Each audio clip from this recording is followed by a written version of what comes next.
মেঘনার ভয়াবহ ভাঙনে বিলীন হয়ে যাচ্ছে ভোলার মাছের চর। ইতোমধ্যে গ্রামের 4 ভাগে 3 ভাগ নদীগর্ভে চলে গেছে। বাকি অংশ যে কোনো সময় নিশ্চিহ্ন হওয়ার শঙ্কা করছে স্থানীয়রা। ষাটোর্ধ্ব শামসুন নাহার ও জাহানারা বেগম প্রতিবেশী। 3 দশক ধরে সুখে দুঃখে কাটিয়েছেন পাশাপাশি, কিন্তু মেঘনার ভয়াবহ ভাঙনে আজ তারা দুজনেই বসে আছেন অন্যের বসতভিটায়।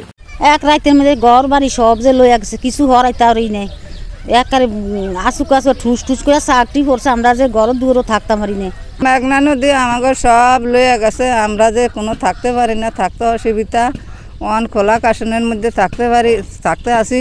সর্বনাশা মেঘনা কেড়ে নিয়েছে তাদের মাথা গোজার ঠাঁই, বসতঘর ও ভিটে মাটি। মনে করেন খুব কষ্টে আছি, অসহায় এক হিসাবে। আমরা জেলে কাজ করি, কোনো না গাঙের জন্য কোনো মাছ নাই, অনেক কষ্টে থাকতে আছি, কষ্টে খাইতে আছি।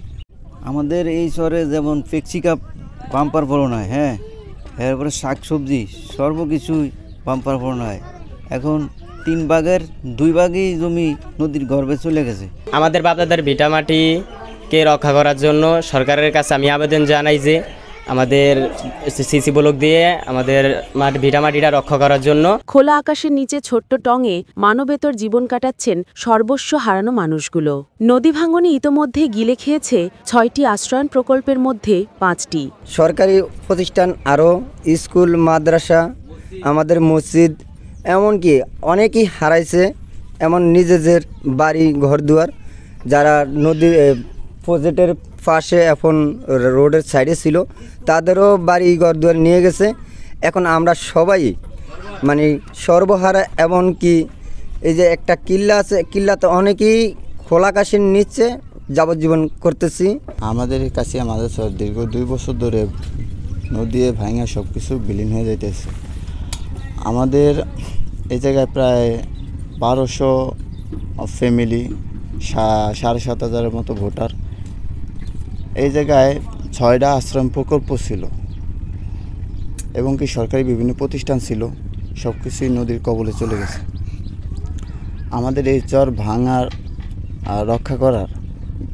রক্ষা করার দায়িত্ব কেউ নেয় না, কেউ কোনো খোঁজখবর নেয় না। অতি দ্রুত সিসি ব্লক অথবা জিও ব্যাগ ফেলার মাধ্যমে মাঝের চরের অবশিষ্ট অংশ রক্ষা এবং বাস্তুচ্যুতদের সরকারি সহায়তার দাবি জানিয়েছেন ভুক্তভোগীরা। বর্ষা মৌসুম চলমান, বর্ষা মৌসুমে বাংলাদেশের নদ নদীসমূহে প্রবাহ বৃদ্ধি পায়। ফলে মেঘনা নদীতে প্রবাহ বৃদ্ধি পাওয়ার ফলে এর 2 পাশ এবং মাঝে কাজে ইউনিয়নের যে মাঝের চর আছে সেখানে ভাঙনটা বৃদ্ধি পেয়েছে, এটা আমরা অবগত আছি।